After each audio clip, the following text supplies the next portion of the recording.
الحمد لله وكفى والصلاة والسلام على عباده الذين اصطفى خصوصا على أفضلهم وخاتم النبيين محمد الأمين وعلى آله وصحبه أجمعين وبعد.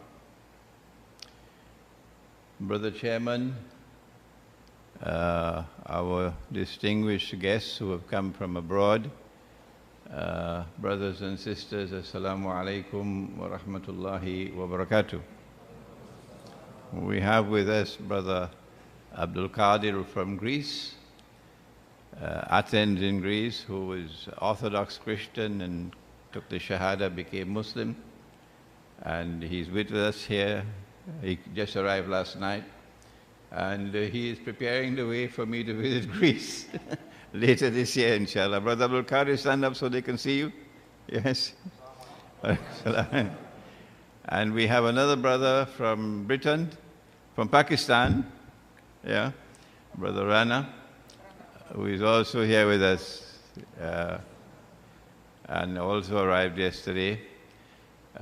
So we welcome them and we welcome you to this lecture on nuclear war, which is coming.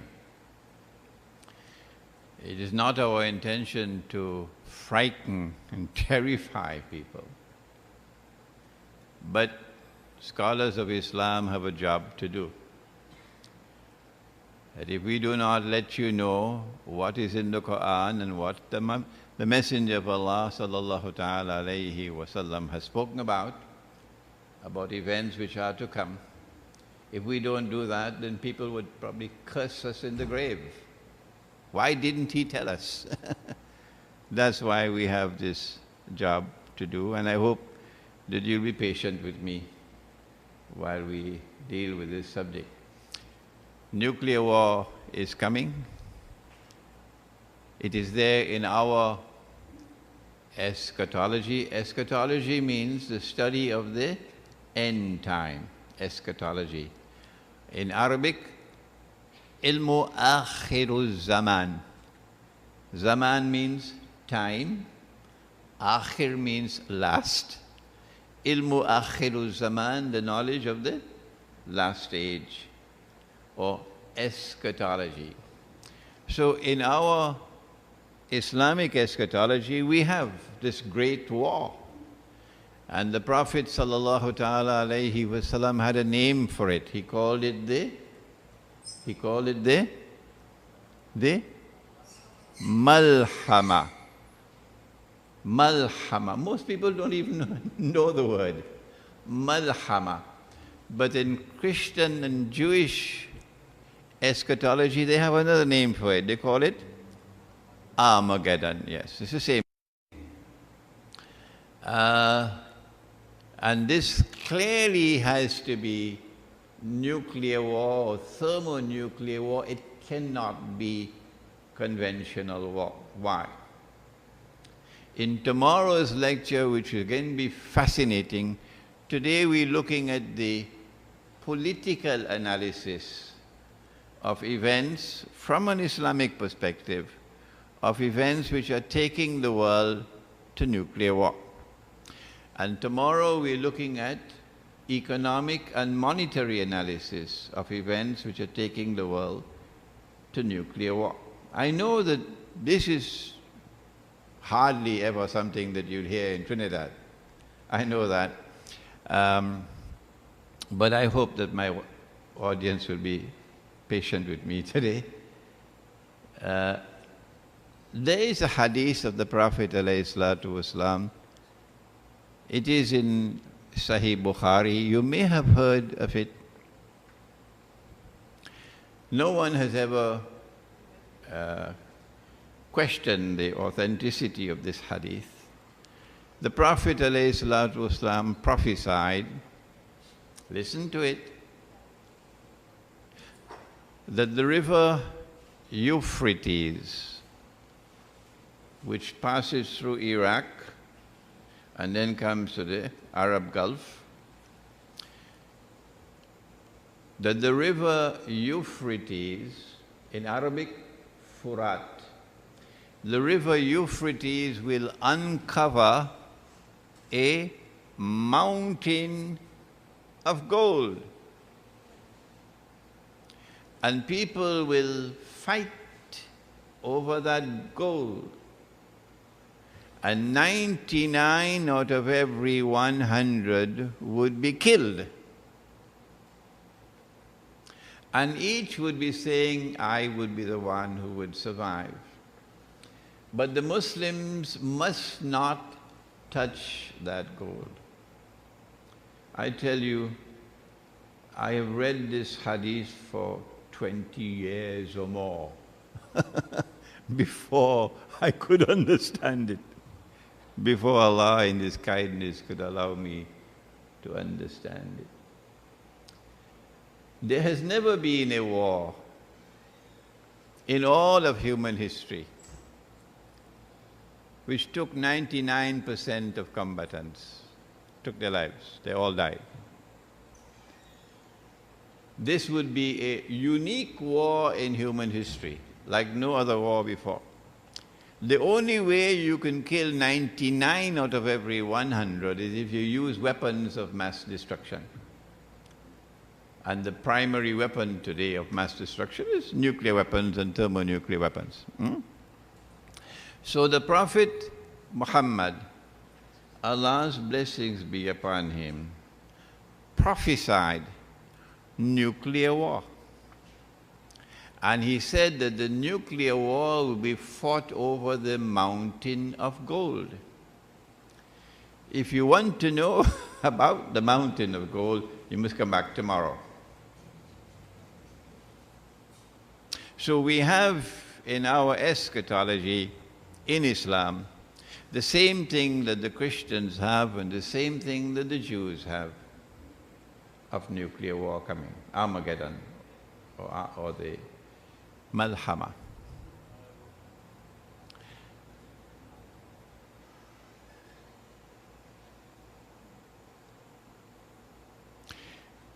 The subject of Akhirul Zaman, or the end time,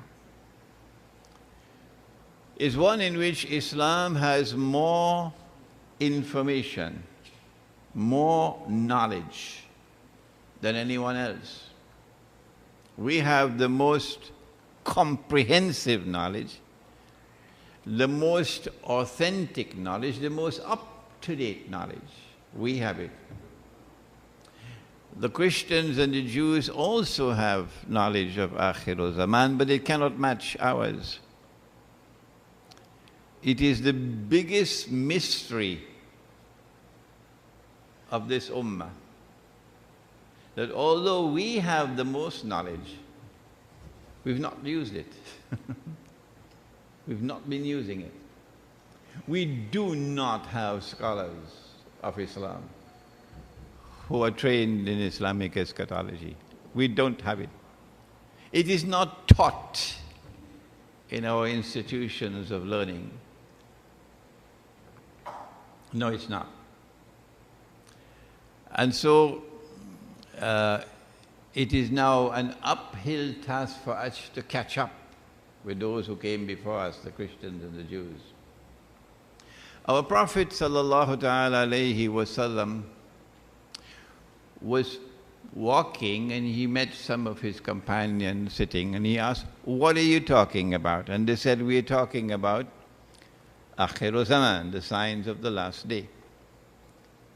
And then he said, and of course you all know the hadith, he said the last day would not come until, and he mentioned how many? 10. And these are known as the 10 major signs. Good? And I believe that our Muslim community in Trinidad and Tobago are familiar with these 10. They are not given in the chronological order in which they will occur. No. Number 1, Dajjal, Al-Masihud Dajjal. Dajjal who will seek to impersonate the true Messiah. Al-Masih al-Dajjal. Number 2, Gog and Magog, Ya'juj and Ma'juj. Number 3, the return of the son of Mary, Nabi Isa alayhi salam, the true Messiah. Number 4, Dukhan, smoke. And the Quran says that one day the sky will be filled with that smoke. When we give an opinion as to when will that smoke come and what will that smoke be, you must never accept that opinion until you are convinced that it is correct. Is that fair? Good. My opinion, and Allah knows best, is that the smoke, the Arabic word is dukhan, would be the mushroom clouds from the nuclear explosions. And the Prophet said, the Prophet ﷺ said, there'll be a number of days when there'll be no sunlight. No sunlight. In Christian and Jewish eschatology, you find the same thing. That there'll be a number of days when there'll be no sunlight because the dukhan will block off the sunlight. Number 5, dabbatul ard, or the beast or the creature of the earth. Number 6, that the sun would rise from the west. Number 7, 8, and 9, 3, earthquakes.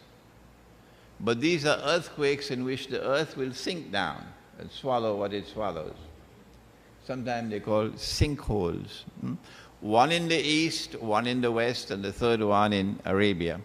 And number 10, which is now on the top burner, number 10, that a fire will come out of Yemen and drive people to their place of assembly for judgment.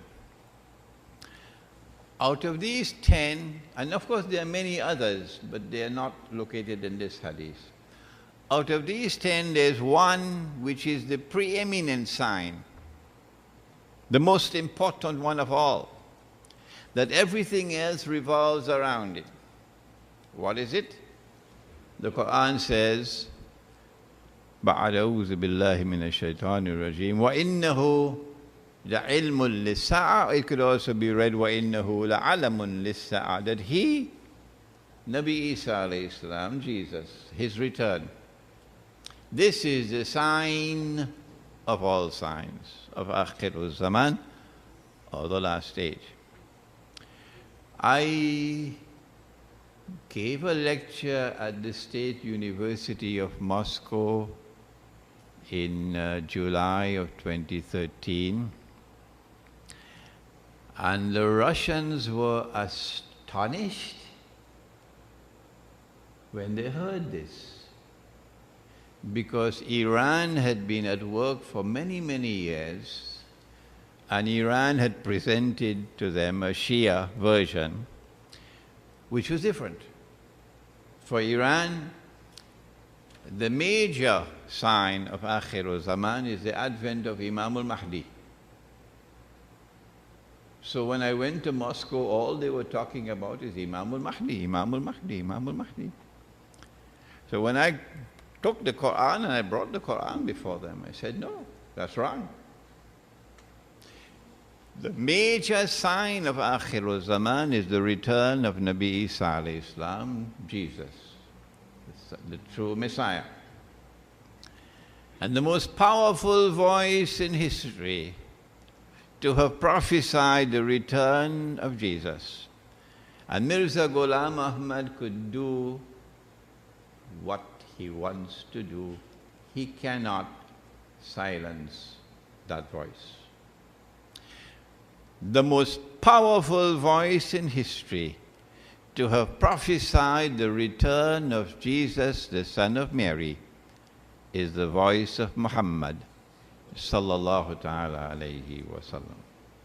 This is the foundation of Islamic eschatology. If you reject this, you're wasting your time attending my lecture. Yes, you are wasting your time attending my lecture, because this is the foundation stone of Islamic eschatology. There are two kinds of verses in the Quran. This is in Surah Ali Imran, at the beginning of Surah Ali Imran, which is the third surah of the Quran. The Quran is comprised of two oceans of ayat. Ayat means verses. Two oceans of ayat in the Quran. The first is ayat muhkamat, or verses which are plain and clear. All that you need for this is tafsir. Tafsir means to explain. And the Quran says that these are ummul kitab. This is the heart of the book. But the Quran also has a second ocean of ayat. What is it called? Ayat? Ayat mutashabihat. The first one, ayat muhkamat, plain and clear. The second one, ayat mutashabihat. And these are verses which have to be interpreted to get the meaning. The Arabic word is ta'wil. The first one is tafsir, explanation. And this one is ta'wil, interpretation. Let me give you an example. In the nights of Ramadan, eat and drink. وَكُلُوا وَاشْرَبُوا حَتَّى يَتَبَيَّنَ لَكُمُ الْخَيْطُ الْأَبْيَضُ مِنَ الْخَيْطِ الْأَسْوَدِ مِنَ الْفَجْرِ. Eat and drink until the white thread, you know what thread you make kite, you fly a kite? Huh? The white thread is distinct from the black thread of dawn. So white thread and black thread. All right? So one companion took a white thread and a black thread, put it underneath his pillow. And when the time came to start the fast, he took out the two threads and he's looking at them. And he's having some difficulty in determining when to start the fasting. So he went to the Prophet ﷺ, who very wisely did not interpret the ayah.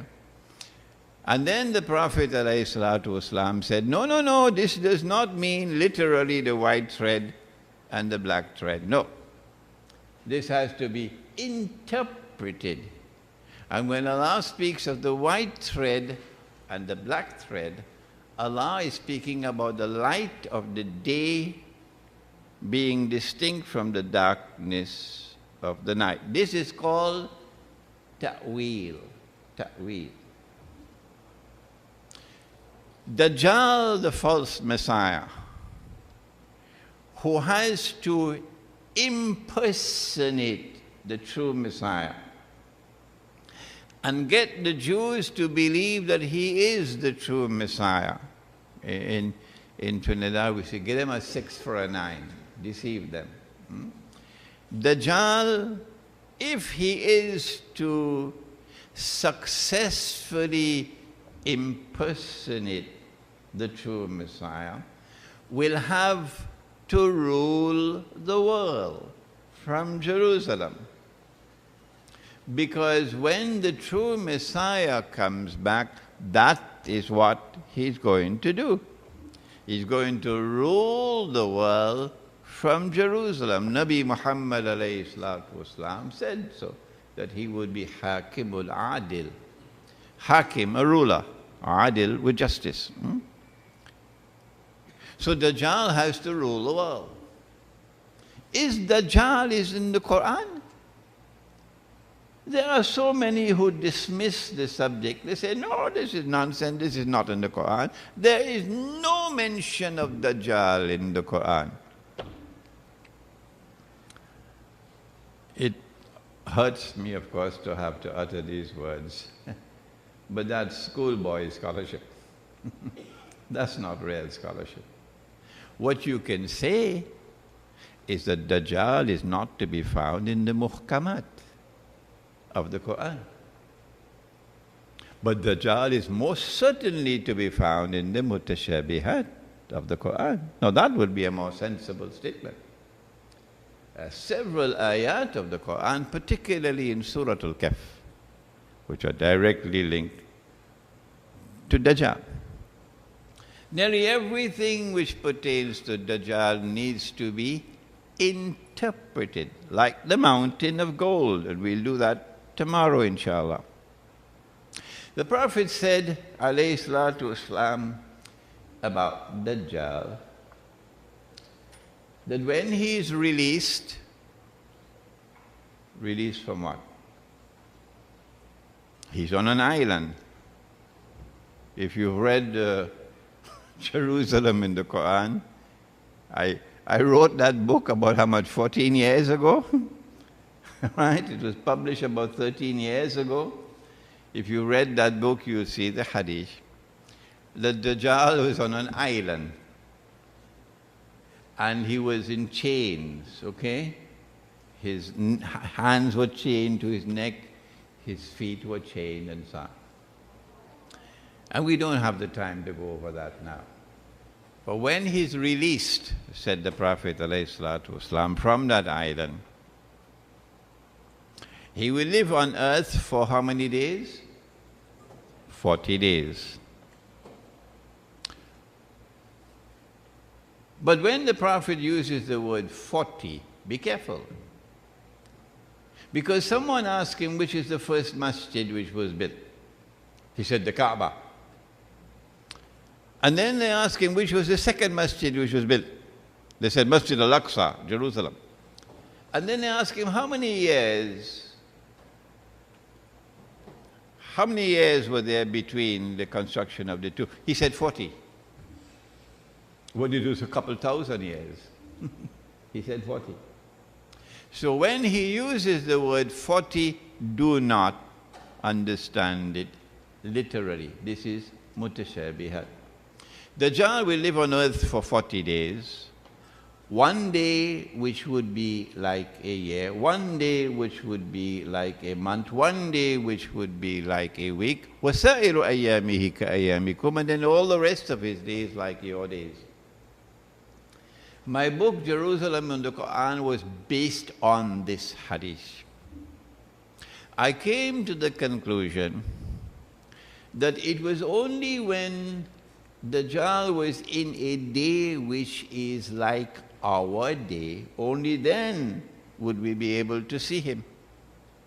Because he's in our world of space and time. Prior to that, he's here on earth. But we can't see him. Are there angels in this room? Answer me. Yes, there are. Each one of us have 2 angels. Can we see them? No. Are there jinn in this room? Yes. Can we see them? No. So too with Dajjal. In his day like a year, in his day like a month, in his day like a week. He's here, but we cannot see him. Only when his day is like our day, at the end of his life, then we will see him. And the Prophet said he will be a Jew. He will be a young man. He'll be powerfully built. And he'd have the curls that the Orthodox Jews have. And from Jerusalem, he'll declare, I am Al-Masih, the Messiah. And they will accept him. They'll accept him. But before that, he's here on earth, but we cannot see him. I came to the conclusion that he had to pass through 3 stages of his mission before he would appear in person. And in stage 1, what he did was to build and create a ruling state in the world, namely Britain. Britain. When I was a child, we had to sing God Save the King, in school. You know about that. We had to sing God Save the King every morning before going to class. God Save the King. And then when I was 10 years of age, King George died. And then Elizabeth took over. We had to sing God Save the Queen. So Imran Hosein was singing God Save the Queen. Now I look back at those days, you didn't have nobody to tell us? What nonsense is this? God save the king, God save the queen. Britain became the ruling state in the world. It never happened before in history. And it became known as the age of Pax Britannica. You may have heard the term. Pax Britannica, for the first time in human history, meant that one state had the power to dominate the rest of the world, and no combination of rivals could threaten that power. That was Britain. And tomorrow we will see that when Britain became the ruling state in the world, it was not only on the basis of military power, but also control over money, sterling pound. When we were at school, we had to learn £1 4.80, £2 9.60. He's shaking his head. He's shaking his head. £1 4.80, £2 9.60, £3 14.40. Why? Because the sterling pound was His Majesty, the ruling money in the world. Then I came to the conclusion that when Dajjal moved to stage 2, a day like a month, that the United States now replaced Britain as the ruling state in the world. And the United States did not become the ruling state based only on military power, but also on the basis of control over money. And so the British sterling pound had to give way for the US dollar to replace it. Tomorrow's lecture is going to be fascinating for you on the monetary system.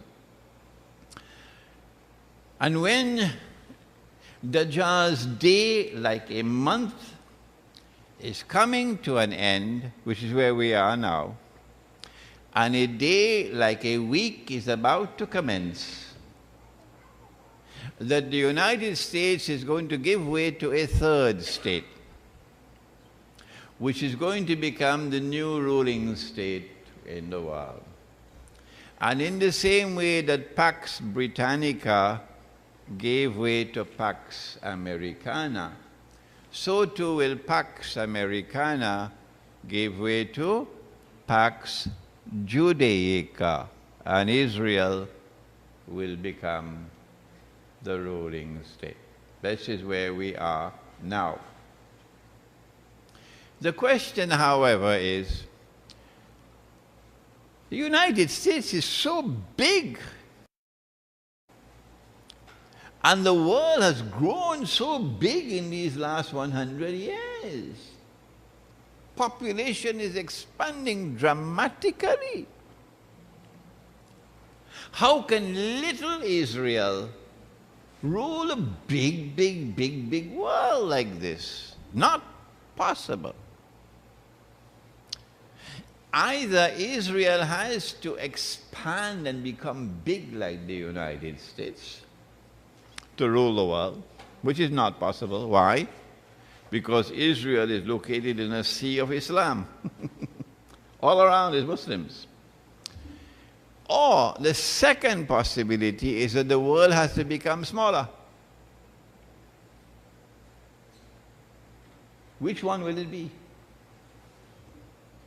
Will Israel expand and become so big, or will the world contract and become smaller? What does the Quran have to say?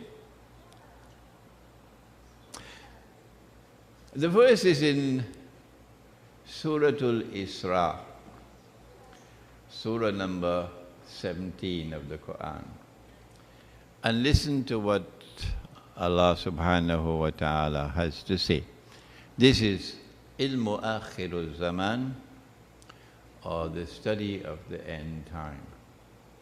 وَإِمْ بَعْدَ أَعُوذُ بِاللَّهِ مِنَ الشَّيْطَانِ الرَّجِيمِ وَإِمْ مِنْ قَرْيَةٍ إِلَّا نَحْنُ مُهْلِكُوهَا قَبْلَ يَوْمِ الْقِيَامَةِ أَوْ مُعَذِّبُوهَا عَذَابًا شَدِيدًا كَانَ ذَلِكَ فِي الْكِتَابِ مَسْطُورًا. And there is not a single town or city that will escape, but we will destroy them all. This is the Quran. This is not hadith. This is Quran. There is not a single town or city that will escape, but we will destroy them all before Qiyamah. And those which escape destruction will be punished with severe punishment. And this is something inscribed in the book.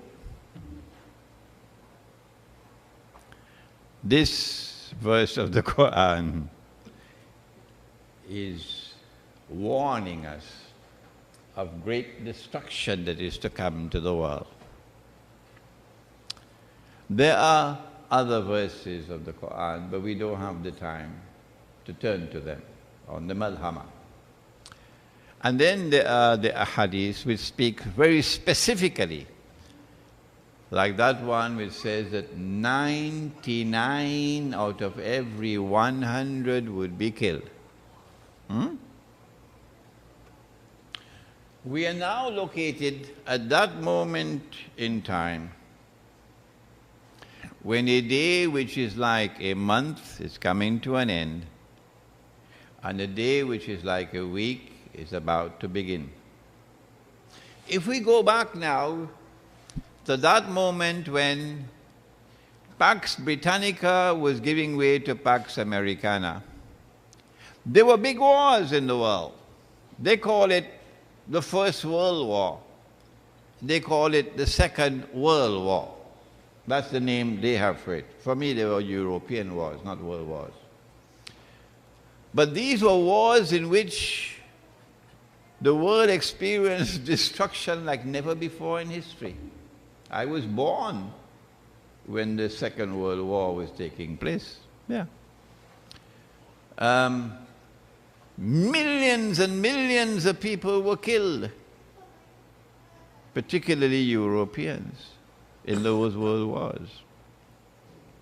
So in order for Israel to replace the United States of America as the ruling state in the world, you don't need a PhD to know that not only does Israel have to take over for the US dollar, and new money has to come, that Israel will control, but also there will be great wars. Who will the wars be fought against? There are two forces in the world, two, which stand up to resist Israel. Who are they? Number one, the followers of Nabi Muhammad alayhi salatu wasalam. Those whose Qibla are in Mecca, because, forgive me for saying so, don't be annoyed with me, we have people whose Qibla in Washington. Forgive me for saying so, don't be annoyed with me for saying so. There are people who prefer to hold on to the US visa than to be faithful to Islam. My US visa is more important to me than being faithful to Allah and His Messenger. Forgive me, please forgive me, but I have a job to do.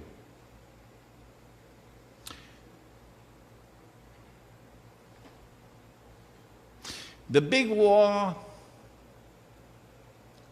which is coming will attack Muslims because they are the ones who are standing up to Israel. And another people are standing up to Israel. Who are the other people? The answer is to be found in Surah Al-Ma'idah. And this is the most important ayah I'm quoting today. So listen carefully. Surah Al-Ma'idah, which is the 5th surah of the Quran.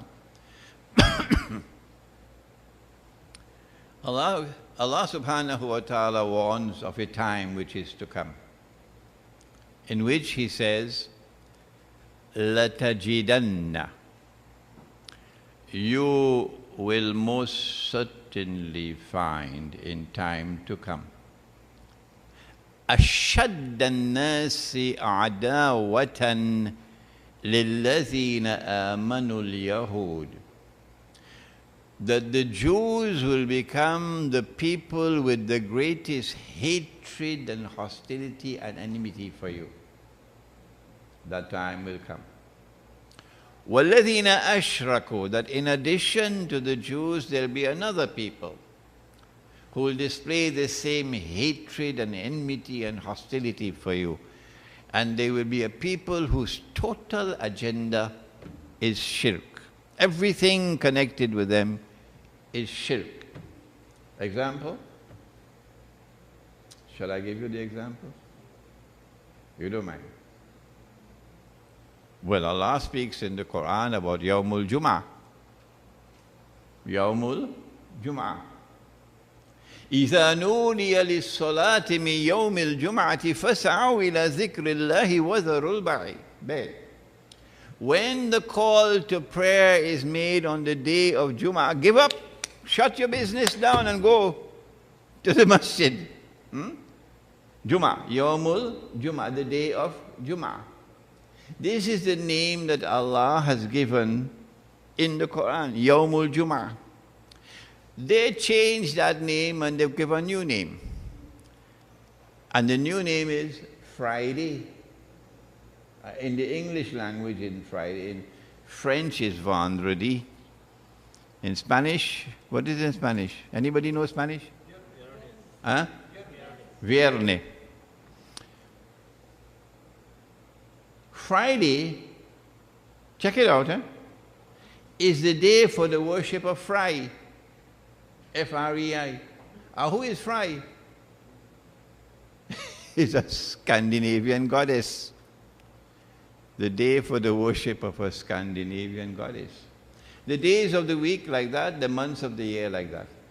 January, February, March, all that stuff. So you are going to be attacked by two people. The Jews and another people whose agenda will be constantly shirk.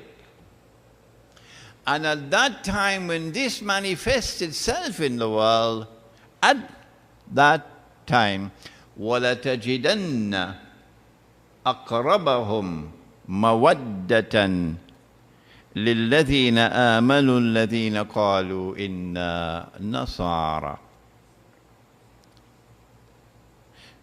That at that time when the Jews become most hostile of all to you, I'm sorry to have to be repeating again and again. And when these people, this civilization of shirk is hostile to you, waging war on you, at that time you will find that those who will be closest in love and affection for you would be a people who say, we are Christians. Allah didn't stop there. He went on to tell us something more about the people. Which Christians are these? ذَلِكَ بِأَنَّ مِنْهُمُ الْقِسِّيسِينَ وَرُهْبَانَ وَأَنَّهُمْ لَا يَسْتَكْبِرُونَ. This is because these Christians are a people who have monasticism, the monastery, the monk, the monastic way of life. And because they are not an arrogant people. They are not an arrogant people. They don't want to rule the world. They don't want to transform all of mankind into carbon copies of themselves. If I have a curry chicken and rice in front of me, curry chicken and rice, and I wash my hands, and I roll up my sleeve, and I start to eat my curry chicken and rice with the cutlery that Allah gave me, the fingers. These arrogant people will say that is an uncivilized way of eating. No, civilized people don't eat like that. And my response to them is, you can take your civilization and throw it in the Red Sea. I don't care a fig leaf. Sorry for raising my voice. I don't care a fig leaf for you and your views. It is arrogance on your part, that you want to transform me into a carbon copy of yourself. That I had to put on jacket and tie to be civilized, to be in respectable company, jacket and tie. In the Caribbean, in this heat, tropical climate, and you see the fella in suit and jacket and tie, you should send him. It's a madhouse. This is for my audience outside of Trinidad. So you have a people who have arrogance in them, that they want you to live the way they live. They want you to be transformed into carbon copies of themselves.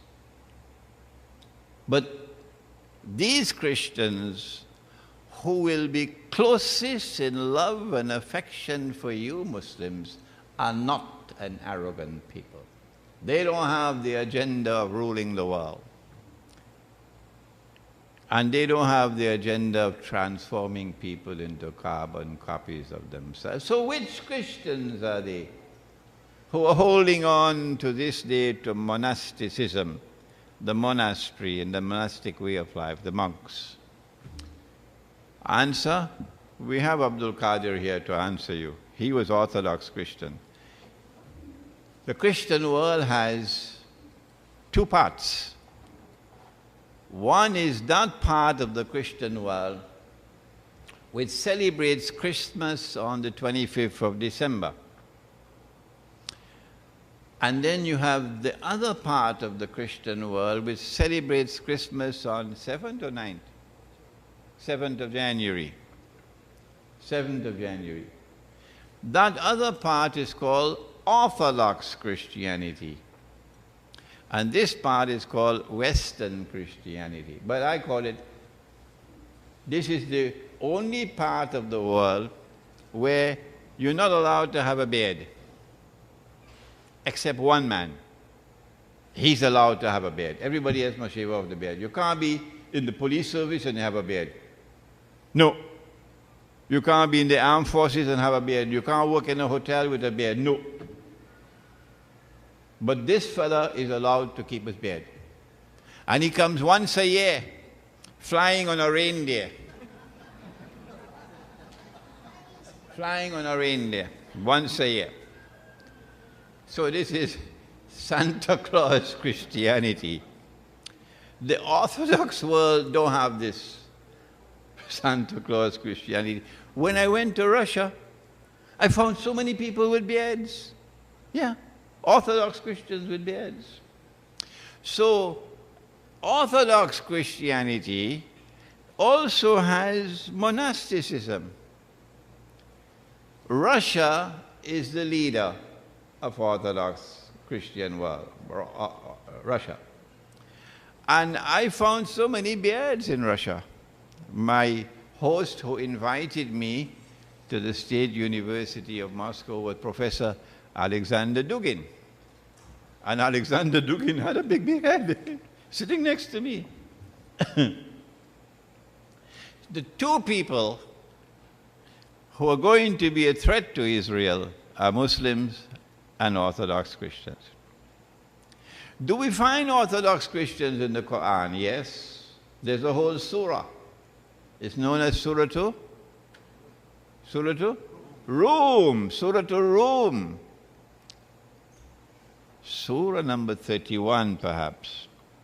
And look how it begins. بعد أعوذ بالله من الشيطان الرجيم ألف لام ميم. غُلِبَتِ الروم. Rome has been defeated. في أدنى الأرض, in a land close by. So a battle took place at the time when the Quran was revealed, and there was no Washington at that time, and there was no NATO at that time, so we can dismiss that nonsense. A battle took place at the time when the Quran was being revealed, and Rome was defeated in a land close by, close to Arabia. وَهُمْ مِنْ بَعْدِ غَلَبِهِمْ سَيَغْلِبُونَ. But Allah is prophesying. He is saying that the tables are going to be turned. فِي بِضْعِ السِّنِينَ, in just a few years' time. Rome is going to be victorious.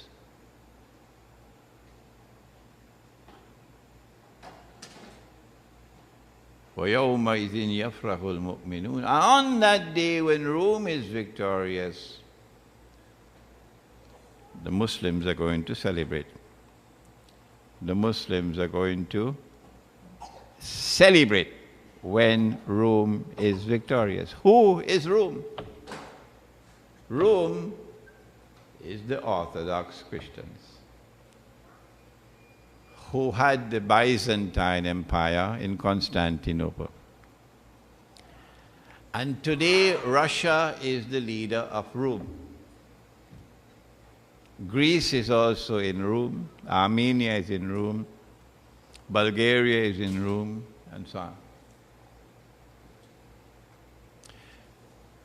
The reason why nuclear war is coming is because in the world of Islam there's only one Muslim country with nuclear power, Pakistan. But Pakistan is a little lightweight. Lightweight. But Rome is also a major power because Russia is a nuclear power. And Israel cannot succeed the United States and become the new ruling state in the world unless and until Pakistan submits to Israel and Russia submits to Israel. The way today Pakistan is submitting to the United States and to Saudi Arabia, the government of Pakistan. We have a Pakistani here.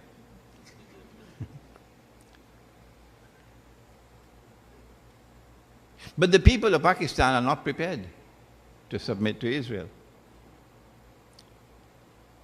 When Saudi Arabia attacked Yemen, was it 2 weeks ago? Saudi Arabia led an alliance and took with her Abu Dhabi, UAE, and Egypt joined in and so on. And Saudi Arabia made a formal request to Pakistan to join in the attack on Yemen. Saudi Arabia, the richest country in the region, and Yemen, the poorest country in the region. The richest has launched an attack on the poorest of all. The government of Pakistan is a shoeshine boy of the Saudis. That's what Nawaz Sharif is. A shoeshine boy of the Saudis. And this lecture is being recorded.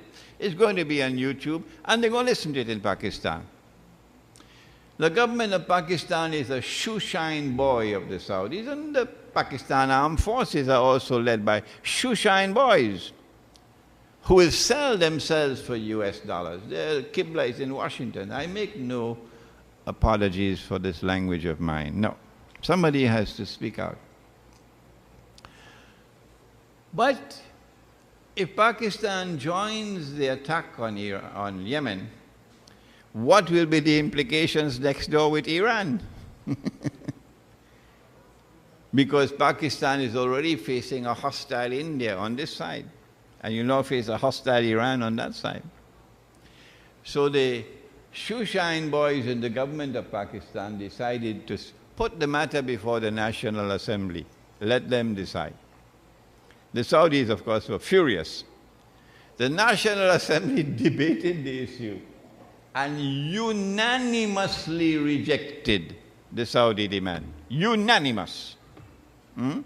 So the people of Pakistan are hostile to Israel. But the government of Pakistan always betraying them. In the case of Russia, it's different. In the case of Russia, what they did was the Jews, the Russian Jews, were the ones who, you would not know about this is history, the Bolshevik Revolution. And then they brought something called communism and the Soviet Union. But this was done by the Russian Jews. Yes. And they created the Soviet Union to destroy Orthodox Christianity. And thousands of Christian monks and priests were killed. Monasteries were shut down by the Soviet Union to try to destroy Orthodox Christianity. They brought an atheist state to the Soviet Union. But they planned, and it didn't succeed. And when the Soviet Union collapsed in 1988 to 89, somewhere around there, since then, Russia has been returning to Orthodox Christianity. It's not complete yet. A return is still coming. And as Russia returns to Orthodox Christianity, Russia refuses to bow to the Zionists, refuses to bow to Washington.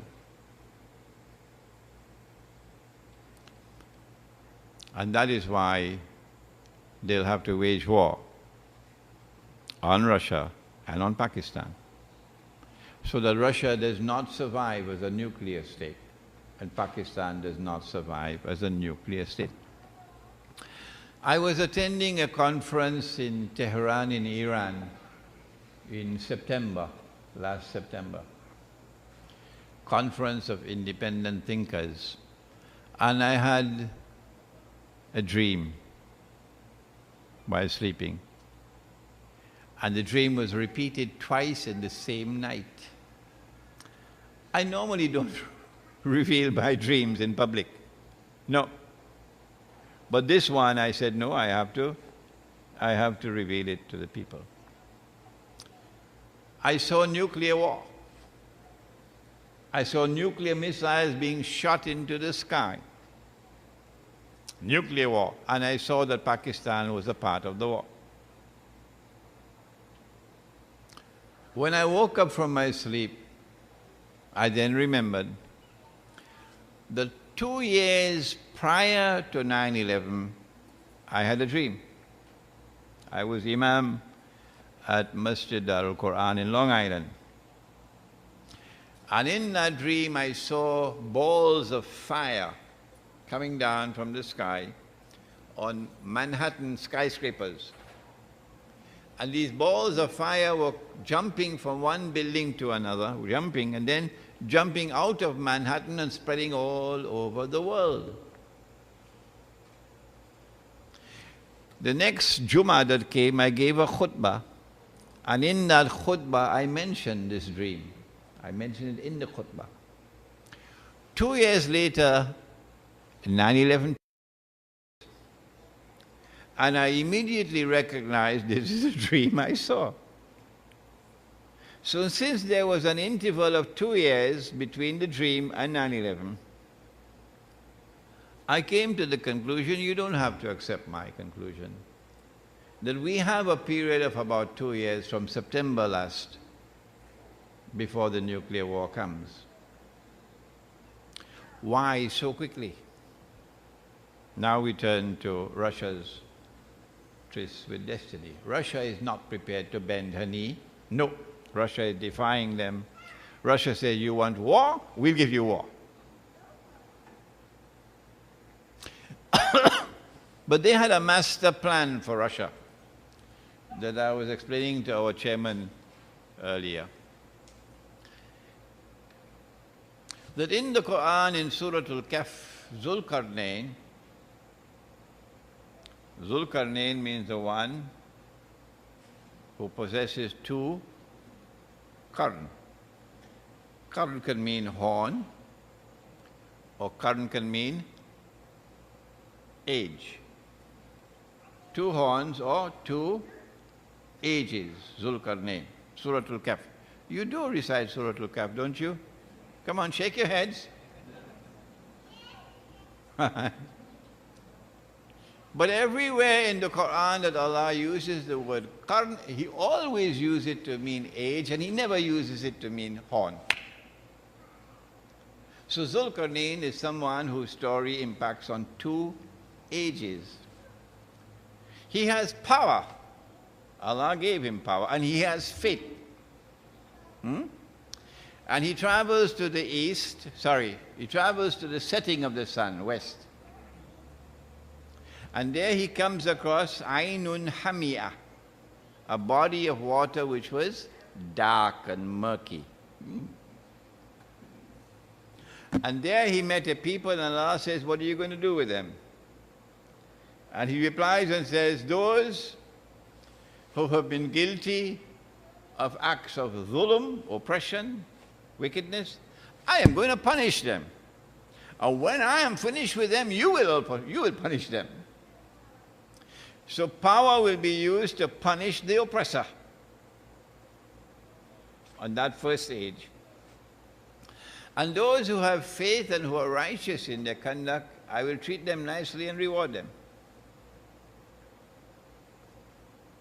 Then, of course, he traveled in the direction of the rising of the sun, you remember? And then the third journey to the pass between the two mountains, that was Gog and Magog. But this body of dark and murky water, the tafsir of the Quran are all unanimous, it is the Black Sea. And if you know your geography, there's the Mediterranean Sea. You did go to school, didn't you? The Mediterranean Sea. And above the Mediterranean Sea is the Black Sea. The Black Sea. And Russia has no other place to have a naval port with warm water other than the Black Sea. Because the north of Russia is ice, blocked up with ice. So if Russia is to have a navy, Russia needs the Black Sea. And if Russia is to ever pose a threat to Israel and the Zionists, the Black Sea is of crucial importance. After the Malhama, it is most likely that we'll no longer have any electronic warfare, aerial warfare and so on after the Malhama, because nuclear war is nuclear war. So after the Malhama, wars are going to be fought on land and on the sea. And so the threat to Israel, when Israel takes over from the United States, the threat to Israel will be number one from Pakistan and the nuclear weapon, and number two, Russia. Naval war, more than land war, naval war. So the Black Sea of a strategic importance for Israel, for the security of Israel. So what they did was, in the Black Sea you have a peninsula jutting out into the Black Sea. It's called, anybody help me? Crimea is correct. You're doing some geography, huh? Crimea is correct. And whoever controls Crimea controls the Black Sea. Oh yes. So Crimea was Russian territory. So the plan was, the master plan was, you create this Soviet Union, communist state, and then in 1954, 6 years after Israel was born, Nikita Khrushchev transferred the territory of Crimea from Russia to Ukraine without the permission of the Russian people, without the permission of the Crimean people. And Crimea became part of Ukraine. But since the Soviet Union controlled both Russia and Ukraine, it's not a problem yet. The problem would come when the Zionists used their color revolutions to cause the collapse of the Soviet Union.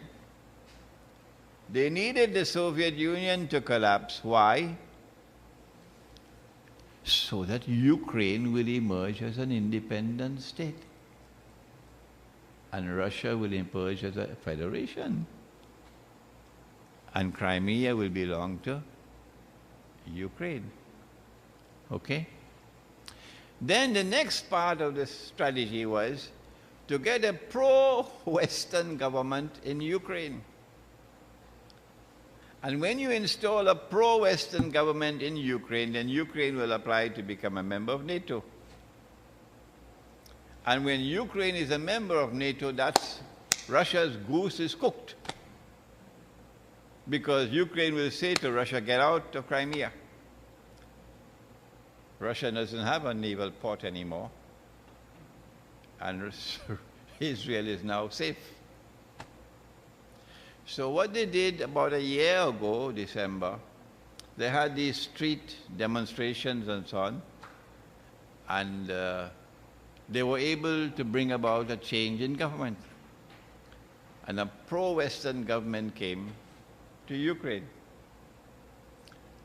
As soon as that happened, Russia acted swiftly. So swiftly, they took the Western world by surprise. Russia turned to the Crimean parliament.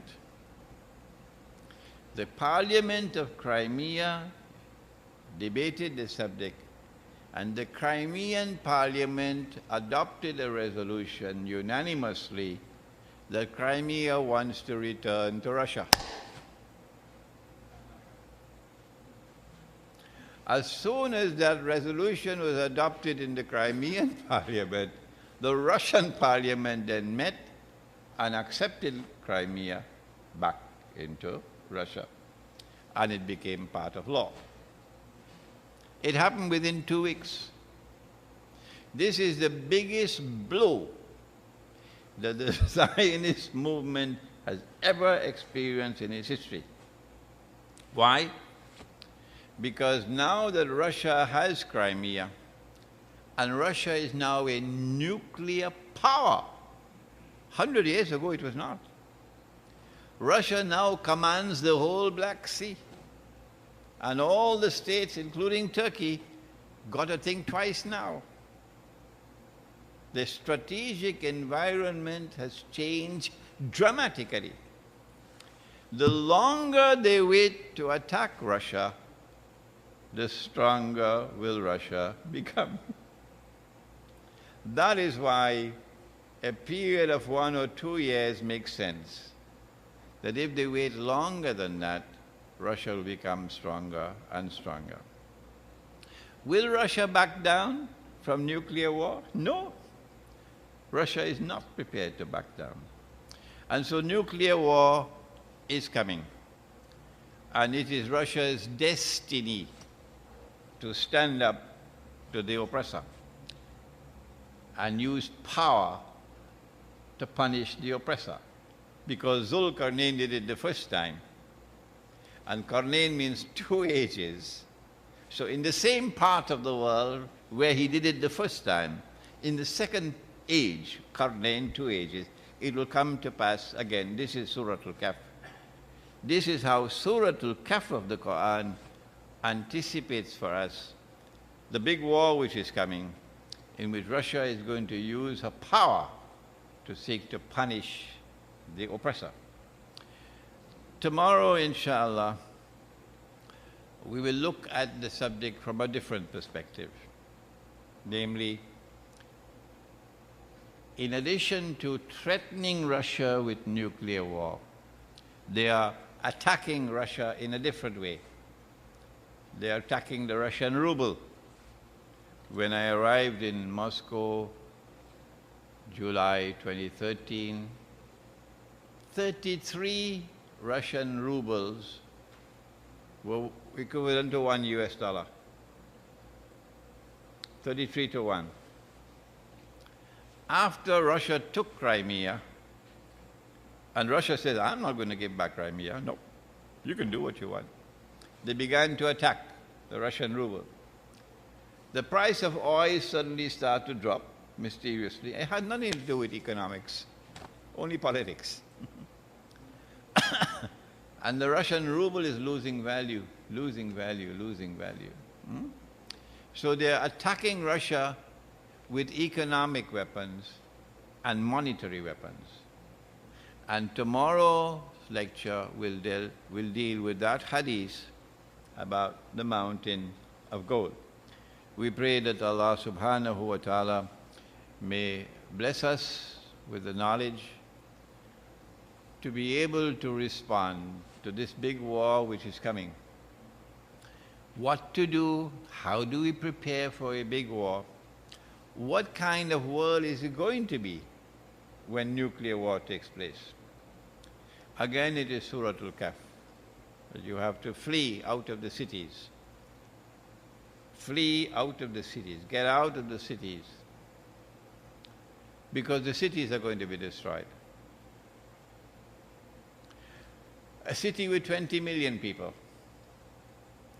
Those who die in the war are the lucky ones. Those who survive are the unlucky ones. Why? Because the city of 20 million people cannot feed itself. No. The food has to come from outside. And the line of communication and supply are going to be disrupted. So when 20 million people, or what is left of 20 million people, want food, they're hungry, they want water, they have no water. And this frantic search for food and water turns violent. You wouldn't want to be there at that time. This is what Surah Isra is talking about. That those towns and cities which are not destroyed will punish them with terrible, terrible punishment.